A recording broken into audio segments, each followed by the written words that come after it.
Hello everyone, welcome to my YouTube channel. In this video we are going to learn how to delete all sheet except active sheet using Office script. So if you are new to my channel, I would request you to subscribe for more upcoming videos. So let's get it started. So if you look into this Excel file that I am using for testing purpose, so I'll put the link of this file in the description so you can download this file and practice. So if you look into this file, you'll see that I have 5 total sheets and I want to delete all of these 4 sheets except this 4 cell. So how can we do this? Okay, so at first you need to go into this automate tab, click on this new script, and I'll just call this delete all sheets except active sheet.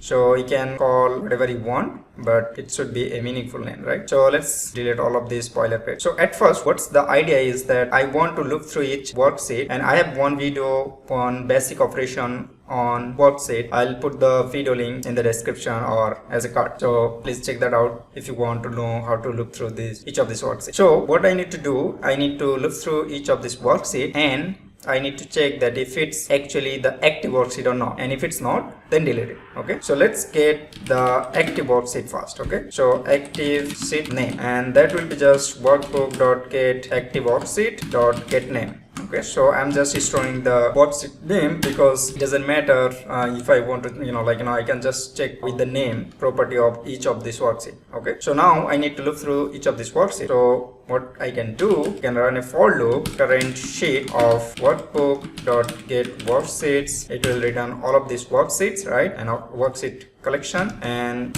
then I can just say, okay, if this current sheet dot get name, if this is not equals to the active sheet name, right, then I want to do some operation. So let's just print out the name at first, and let's see console.log current sheet dot get name. So let's see if I just save this script and if I click on this run button, then you'll see I can see bars, crackers, cookies and snacks. And if you look at this part, you'll see that I do have these 4 sheets except this first one, because when I add this validation that I want to get only those sheets which are basically not the active sheet. So that's why I'm seeing those 4 inputs. So what I can just do, I can just add a delete part of the code, so that will be current sheet dot delete, and that's it. Okay, so let me run this, and it's a destructive action, so it will delete all of these sheets. You cannot undo that. Okay, so make sure that you are running on a safe version, or maybe you have a backup. Okay, so let's run this, and if I run this, you can see all of those 4 sheets are gone. So that's it for this video. Let me know if you have any question or if you have any suggestion, and consider subscribing. Have a good day.